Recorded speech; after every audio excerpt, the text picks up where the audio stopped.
네, 오늘 에레미야 50장 34절에 46절 말씀입니다. 에레미야 50장과 51장은 바벨론에 대한 멸망에 대한 예언입니다. 에레미야는 유다의 멸망에 대해서 예언한 후에 46장부터 열 나라들, 열방에 관한 이스라엘의 주위에 있는 열 나라들과 그 중에는 이제 바벨론이 포함되어 있습니다. 그 바벨론의 그 멸망에 대해서 예언하고 있습니다. 계속해서 50장, 51장이 아주 긴 구절들인데 거의 반복돼서 예루살렘의 바벨론의 그 멸망에 대해서 이제 예언하고 있습니다. 오늘 말씀을 통해서 어떤 하나님이신가를 알아보기를 원합니다. 첫째는 우리들을 위해서 싸우시는 하나님이시다는 겁니다. 33절에서 34절 보시면 만군의 여호와께서 이와 같이 말씀하시니라. 이스라엘 자손과 유다 자손이 함께 학대를 받는도다. 그들을 사로잡은 자는 다 그들을 붙들고 놓아주지 아니하리라. 그들이 구원자는 강하니 그의 이름은 만군의 여호와라. 반드시 그들 때문에 싸우시리니 그 땅에 평안함을 주고 바벨론 주민은 불안하게 하리라. 하나님께서 이스라엘 또 사람들이 불순종해서 이제 바벨론으로 끌려가게 됩니다. 그런데 하나님께서는 바벨론을 사용하셨습니다. 이스라엘의 불순종에 대한 그 징계 또 그 심판을 위해서 바벨론을 사용하셨습니다. 그런데 그 바벨론은 그들이 해야 할 또 이스라엘 사람들을 향하여 해야 할 그 이상으로 그들을 학대했던 것입니다. 33절에 이스라엘 자손과 유다 자손이 함께 학대를 받는도다 이렇게 말씀하고 있습니다. 그들이 비록 바벨론의 포로로 끌려가지만 이 바벨론에 의해서 학대받는 것은 하나님의 뜻은 아니었습니다. 우리가 포로도 세상에서도 전쟁하면 포로가 있고 포로는 포로를 향한 협정이 있습니다. 그래서 포로를 인격적으로 지나치게 학대할 수는 없는 것입니다. 마찬가지로 그들이 포로로 갔지만 바벨론 사람들은 유다 사람들, 이스라엘 사람들을 지나치게 학대했고 또 비인격적으로 대했다는 것을 알 수가 있습니다. 하나님은 그들이 이스라엘 사람들이 바벨론에 가 있지만 그 속에서도 하나님은 이스라엘의 하나님이셨던 것입니다. 동일하게 의의 하나님이셨던 것입니다. 불의하게 이스라엘 사람들을 학대하도록 그렇게 놓아두시는 분은 아니신 것을 알 수가 있습니다. 여기 보면은 그들의 구원자는 강하니 그의 이름은 만군의 여호와라. 하나님께서는 학대받는 이스라엘 사람들을 돌보셨던 것입니다. 마치 애굽에서 학대받던 이스라엘 사람들의 고통을 들으시고 또 그들을 출애굽하고자 하는 계획을 갖고 계셨던 하나님이셨던 것처럼 바벨론에서 학대받는 이스라엘 사람들, 학대받는 하나님의 백성에 대해서 구원하고자 하는 계획을 갖고 계셨던 것입니다. 하나님은 구원자시고 또 강하시다 그랬습니다. 하나님은 바벨론보다 강하신 하나님이십니다. 그 당시 가장 강성했던 나라 바벨론이었지만 그보다 강한 하나님이셨던 것입니다. 하나님은 이 세상의 어떤 권력보다도 강하시고 그리고 마귀 사탄보다도 강하십니다. 요한일서 4장 4절에 보면은 너희 안에 계신 이는 하나님이시니 그가 세상에 있는 자보다 크심이라 이렇게 말씀하셨습니다. 세상에 있는 이는 사탄이고 마귀죠. 그 마귀보다도 또 세상의 어떤 힘보다도 크신 분이 하나님이신 것입니다. 그래서 하나님께서 이제 만군의 여호와라고 하셨습니다. 만군의 여호와는 모든 군대의 하나님이라 이런 뜻입니다. 바벨론 군대가 강하지만 하나님의 군대는 바벨론 군대보다 더 강한 군대가 하나님의 군대입니다. 열왕기하 6장에 보면 이제 아람 사람들이 엘리사와 엘리사의 사환을 이렇게 포위를 했습니다. 그때 엘리사의 사환이 밖에 나가서 자기들을 포위한 아람 군대를 보고 절망했습니다. 그런데 이때 엘리사가 기도했습니다. 그 사환의 눈을 열어 주시도록 이렇게 기도를 했는데, 기도한 후에 그의 눈이 열려서 눈을 떠 보니 그 아람 군대 그 위로 하나님의 군대가 불말과 불병거가 더 많은 것을 보게 되었습니다. 그 후에 하나님의 인도로 그 전쟁을 승리하게 되었던 것입니다.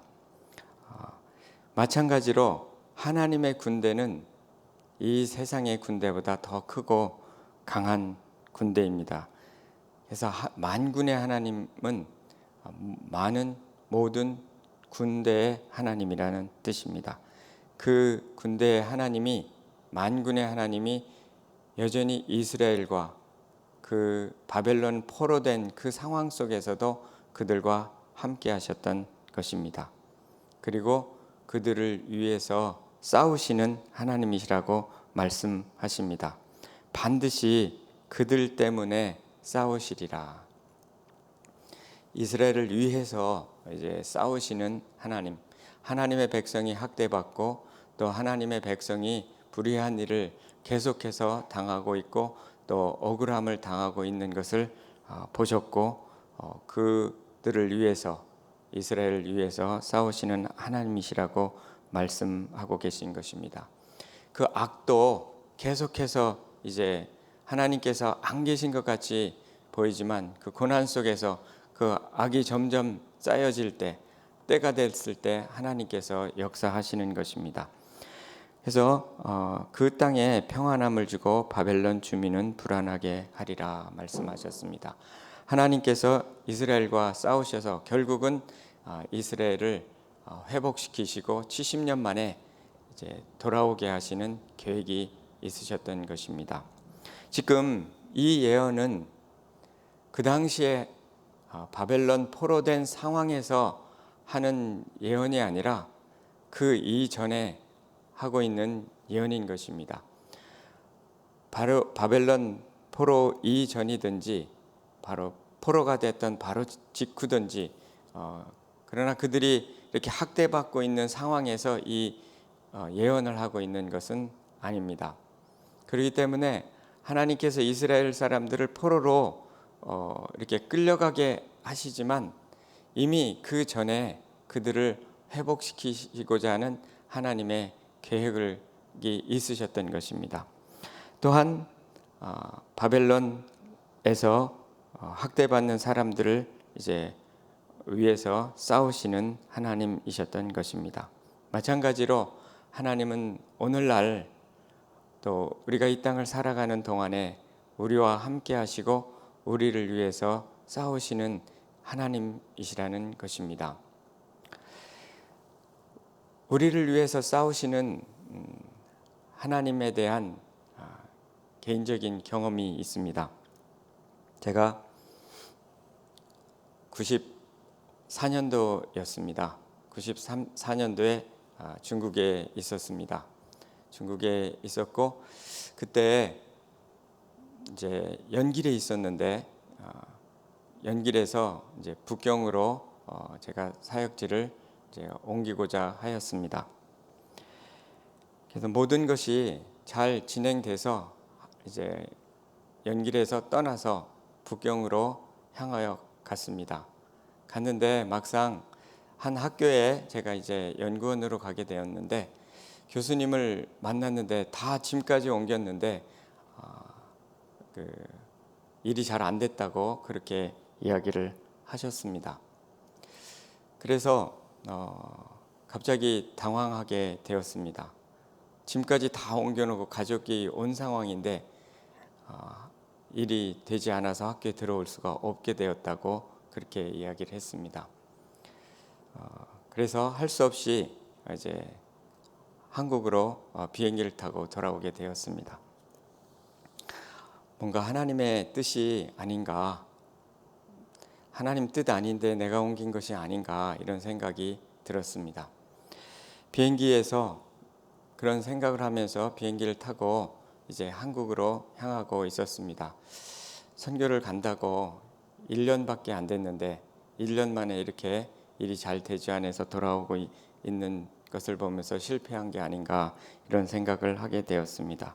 그때 하나님께서 저에게 생각나게 해주셨던 것이 시편 18편에 보면 너희를 위하여 내 손가락을 가르쳐 싸우게 하신다는 그 말씀이 있습니다. 그때 시편 18편을 읽고 있었습니다.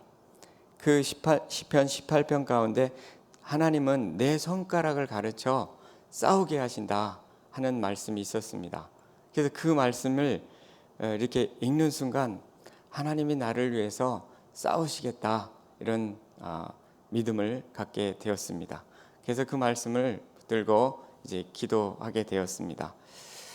하나님께서 나를 위하여 이 상황을 다 아시는 하나님께서 나를 위하여 싸우시는구나 하는 것을 이제 알게 되고 기도하게 되었습니다.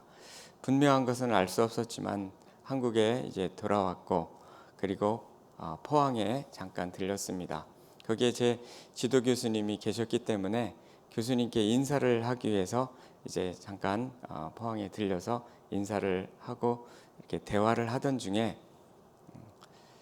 교수님의 그 친구가 독일에서 유학을 할 때 이제 북경에 있는 한 대학 지금 현재 총장님하고 같이 아주 친한 친구라고 이야기를 했습니다. 그래서 그 친구분에게 전화를 해서 이제 그 친구의 친구인 중국에 있는 그 대학교의 총장님에게 이제 부탁을 하도록 연결을 시켜 주셨습니다. 그래서 그렇게 연결을 하고는 곧바로 연락이 와서 그 학교에서 이제 받아주겠다고 해서 다시 이제 비행기를 타고 이제 북경으로 가서 북경에 있는 한 그 과학기술대학교에 있는데요. 거기에서 3년 동안 이제 일할 수가 있었습니다. 그때 하나님이 나를 위해서 싸우시는 분이라고 하는 것을 경험하였습니다. 모든 것이 다 되어진 상황에서 어느 면으로 불의한 거죠. 갑자기 짐도 다 옮겼고 한 상황인데 받을 수가 없다.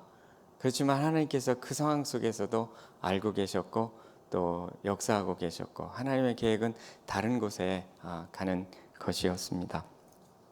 그래서 하나님께서 우리를 위해서 우리의 삶 가운데 함께 해주시고 만군의 하나님께서 우리와 함께 하시는구나 하는 것을 경험하게 되었습니다. 하나님은 우리를 위하여 자기 백성을 위하여 싸우시고 또 이 세상의 여러 불의를 대항해서 우리를 대신해서 싸워주시는 그런 하나님이심을 믿으시기 바랍니다. 여러 가지 불의한 일들이 많습니다. 불공평한 일도 많습니다. 학대받는 일도 많습니다. 하나님께서 다 보고 계시고 또 자기 백성을 그렇게 학대받고 지나치게 또 핍박받는 것에서부터 하나님은 회복시키시고자 하는 계획을 갖고 계시고 우리를 위해서 싸우시는 하나님이십니다. 하나님께서 이제 바벨론을 위해서 이스라엘 사람들을 위해서 바벨론을 이제 칼로 치신다고 이렇게 35절부터 40절까지 이렇게 되어 있습니다. 그 칼이 갈대아 위에와 바벨론 주민 위에와 그 고관들과 지혜로운 자 위에 떨어지리라. 칼이 자랑하는 자 위에 떨어지리라. 이 바벨론보다 더 큰 군사력을 갖고 있는 그 나라가 일어나는 거죠. 그 칼이 갈대아인과 바벨론 위에, 또 그 지혜로운 자 위에 떨어지고 그 능력 있는 자들 위에 떨어져서 멸망시키겠다고 말씀하시고, 그리고 황폐하게 하시겠다고 말씀을 하셨습니다. 하나님은 모든 열방의 역사를 주관하시는 하나님이라는 것을 또한 알 수가 있습니다. 이 칼은 페르시아를 의미합니다. 41절에 보시면 보라, 한 민족이 북쪽에서 오고 큰 나라와 여러 왕이 충동을 받아 땅끝에서 일어나리니. 한 민족이 북쪽, 바벨론의 더 북쪽은, 여기서 북쪽은 페르시아입니다. 그래서 하나님께서 벌을 하시겠다고 하셨는데, 실제 직접적으로 벌하신 것이 아니라 다른 나라, 더 큰 나라를 강성하게 하셔서 이제 바벨론을 치는 것이 하나님의 계획이셨습니다. 그렇기 때문에 하나님은 한 나라를 세우시고 또 망하게 하시고, 또 다른 나라를 세우시고 흥하게 하시고 망하게 하시고, 그 모든 주권이 하나님께 있다고 하는 것을 알 수가 있습니다. 바벨론은 이제 다른 북쪽에서 오는 페르시아에 의해서 멸망당하게 하신 것입니다. 다니엘서에 보면은 다니엘이 신상의 꿈 이야기가 나오죠. 그래서 큰 이제 신상인데, 그 머리는 금으로 되어 있고 또 가슴은 은으로 되어 있고, 또 그 밑은 뭐죠? 철로 되어 있고, 그리고 또 금과 은과 동과 철로 이렇게 되어 있는 신상을 보았습니다. 거기에서 그 금은 바벨론이었고, 은은 페르시아였고, 그 다음 동은 헬라였고, 그 다음 철은 로마였던 것입니다. 그 역사가 일어나기 전, 훨씬 전에 바벨론을 통해서 보여주셨습니다. 바벨론 시절에 다니엘이 있었지만 그 이후에 페르시아가 일어날 것과, 그 이후에 헬라가 일어날 것과, 그 이후에 로마가 일어날 것을 미리 예언해 주셨던 것입니다. 지금 이 예언도 페르시아가 일어나기 훨씬 전에 예언한 것입니다. 그렇기 때문에 바벨론이 지금 가장 왕성할 때였는데, 그들도 결국은 멸망할 거고 그 후에 한 나라가 일어날 거라고 훨씬 전에 예언을 예레미야를 통해서 하신 것입니다. 그리고 실제 일어났던 것입니다. 수십 년 후에, 그들이 포로로 끌려간 70년 후에 고레스 왕 원년에 이제 바벨론이 멸망하게 되었던 것입니다. 하나님께서 이렇게 왕들도 세우시고 왕들을 폐하신다고 다니엘서 2장 20절에는 그렇게 되어 있습니다. 왕들을 세우시고 왕들을 폐하신 하나님이라고. 나라들을 세우시고 나라들을 또 흥하게 하시고 망하게 하시는 것이 하나님의 손에 있다고 말씀하십니다. 또한 교회도 마찬가지죠. 하나님께서는 한 교회를 세우시고 또 그 교회에 또 촛대도 옮기시는 분이 하나님이시고, 교회를 머리가 되시고 또 주관하시는 분도 하나님이시고, 부흥을 일으키시는 분도 하나님이시고, 쇠하게 하시는 분도 하나님이시고, 마찬가지로 우리 개인의 삶도 마찬가지입니다. 한 개인의 삶을 흥하게 하시기도 하고 또 쇠하게 하기도 하시는 분이십니다. 모든 주권이 하나님께 있습니다. 그러나 이 주권 가운데 하나의 원리가 있습니다. 하나님 앞에 하나님을 경외하고 순종하는 자에게 하나님은 복되고 잘되게 하시고 흥하게 하시는 분이십니다. 그러나 하나님을 저버리고 또 하나님을 멸시하는 사람들에 대해서 하나님께서 보응하십니다. 하나님을 존중히 여기는 자를 존중히 여기고 하나님을 멸시하는 자를 경멸하신다고 말씀하십니다. 이같이 하나님께서는 개인의 삶의 주관자가 되시고 역사의 주관자가 되십니다. 그렇지만 하나님께서는 하나님을 경외하고 하나님을 존중히 여기는 그 사람을 흥하게 하시고 또 강하게 하십니다. 바벨론이 하나님께서 세우신 그 선을 넘고 또 지나치게 이스라엘을 학대할 때 하나님께서 고레스를 세우시고 또 페르시아를 흥하게 하셔서 바벨론을 멸하시고 그리고 이스라엘 사람들을 바벨론의 멸망은 곧 이스라엘의 회복을 의미합니다. 그래서 그들을 이스라엘 사람들과 위에서 싸우시고 그들을 회복시키셨던 것입니다. 이같이 하나님은 모든 역사와 개인의 삶의 주관자가 되십니다. 세 번째는 하나님은 우리를 향하여 계획을 갖고 계시다 하는 것입니다. 45절 그런즉 바벨론에 대한 여호와의 계획과 갈대아의 땅에 대하여 품은 여호와의 생각을 들으라. 양떼의 어린 것들을 그들이 반드시 끌어가고 그들이 초장을 황폐하게 하리니 바벨론이 약탈당하는 소리에 땅이 진동하며 그 부르짖음이 나라들 가운데에 들리리라 하시도다. 여호와의 계획, 바벨론을 향한 여호와의 계획이 있었다 지금 쭉 그 계획을 말씀하고 계신 것입니다. 바벨론이 멸망하기 전에 이미 하나님은 계획을 갖고 계셨다는 것을 알 수가 있습니다. 하나님의 생각이 있었다. 이 생각은 곧 계획입니다. 생각을 이 땅에 대한 하나님의 생각을 그 계획을 들으라 그렇게 말씀을 하셨습니다. 그 예언을 드려야 됐던 것입니다. 이 예언을 드렸던 사람들은 다른 안목으로 살았을 것입니다. 비록 그들이 바벨론으로 끌려가서 거기서 살지만 하나님의 계획은 그들도 언젠가는 멸망할 거고 또 이스라엘 백성들은 70년 만에 돌아갈 것이고 이것이 하나님의 계획이라는 것을 알았으면 다른 태도로 살았을 것입니다. 다니엘은 처음에 그 계획, 바벨론과 페르시아와 그리고 헬라와 로마가 일어났다가 망할 것을 미리 보았기 때문에 그의 태도는 항상 이 땅에 있는 나라들이 초점이 아니라 영원한 나라를 위해서 하나님의 나라를 생각하며 하나님의 그 나라를 위해서 살아가는 그런 사람이 되었던 것입니다. 이 땅의 어떤 왕도 또 이 땅의 어떤 나라도 영원하지 않다는 것을 알았던 것입니다. 이 세상에 대한 하나님의 계획을 알았기 때문에 그렇습니다. 오늘날에도 마찬가지입니다.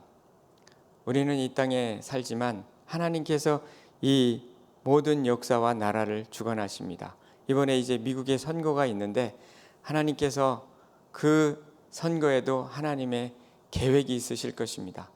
누구를 세울지 바벨론 왕과 같은 사람을 세우실 수도 있고 또 고레스 왕과 같은 사람을 세우실 수도 있고 또 다윗 왕과 같은 사람을 세우실 수도 있고 어떤 사람을 세우시든지 하나님께 그 결정권이 하나님께 있다는 것입니다.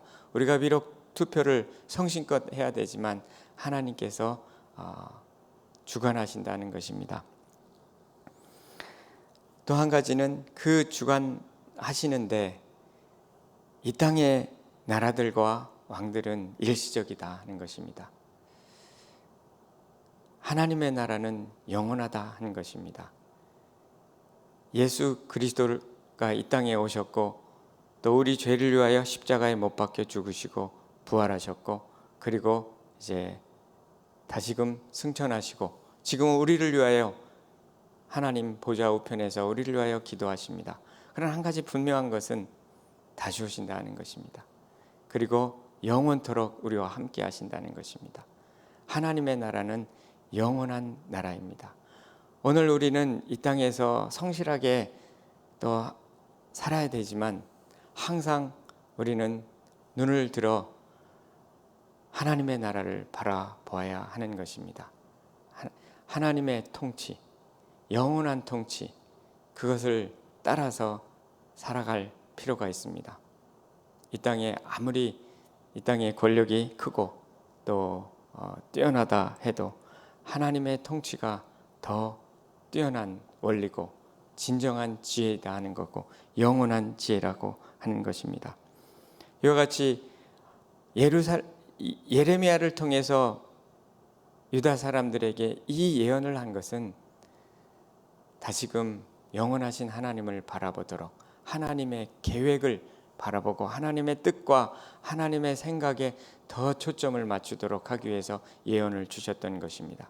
그래서 예레미야 29장 11절에 너희를 향한 나의 생각은 내가 하나니 재앙이 아니라 평안이요 너희 장래에 소망을 주려 하는 생각이라고 말씀을 하셨습니다. 하나님의 계획은 늘 우리에게 소망을 주는 계획입니다. 그리고 항상 회복에 대한 계획을 갖고 계십니다. 우리를 향하여 또 우리 교회를 향하여 이와 같은 계획을 갖고 계신 하나님이신 것을 믿고 오늘도 영원하신 하나님을 바라보며 승리하는 여러분 되시기를 소원합니다. 하나님 아버지 감사합니다. 하나님께서 우리를 위하여 싸우시는 만군의 하나님이신 것을 인해서 감사와 찬양을 드립니다. 모든 나라들과 모든 권세들 위에 계시며 주관하시는 하나님이시며 우리의 인생을 주관하시는 하나님이신 것을 인해서 찬양을 드립니다. 우리를 향하여 계획을 갖고 계시고 우리를 향하여 바닷가의 모래보다도 더 많은 생각으로 생각하시며 또 우리를 인도하시는 하나님을 인해서 감사와 찬양을 드립니다. 모든 주권을 주님께 맡겨드리며 영원하신 하나님의 나라와 그 통치를 또에 따라 살아가는 저희가 되도록 도와주시고 너희는 먼저 그의 나라와 의를 구하라 그리하면 이 모든 것을 너희에게 더하시리라고 말씀하신 그 말씀을 의지해서 하나님의 나라와 그 의를 구하는 저희가 될 수 있도록 하나님 도우시고 이 땅에서 필요한 모든 것들도 공급하시고 승리케 하시는 주님을 바라볼 수 있도록 도우시고 인도하여 주시옵소서. 계속해서 팬데믹의 이 환경 속에서도 함께 하시는 주님이시며 또 우리 교회를 또 인도하시고 또 부흥케 해주시고 하나님의 뜻을 이루는 귀한 교회로 세워주실 것을 인해서 감사드립니다. 세우신 강준민 담임 목사님 늘 강건케 해주시고 충만케 해주시고 하나님의 그 말씀을 또 늘 기름을 부어주시고 축복해 주시기를 원합니다. 하나님 아버지 또 오늘 또 최영상 선교사님 위해서 기도합니다. 안식년 가운데 주님 재충전의 시간이 될 수 있도록 도와주시고 또 다음 또 사역지를 위해서 구하고 있는데 주님께서 선하게 인도해 주시기를 간절히 소원합니다. 또 교사의 자격증 계속 또 연장될 수 있도록 하나님 도와주시고 인도하여 주시옵소서. 아버지 하나님 오늘도 주님으로 말미암아 기뻐하며 즐거워하며 평강 가운데 오늘도 복음을 전하는 하루가 되도록 도와주시고 인도하여 주시옵소서. 감사하며 예수님 이름으로 기도합니다.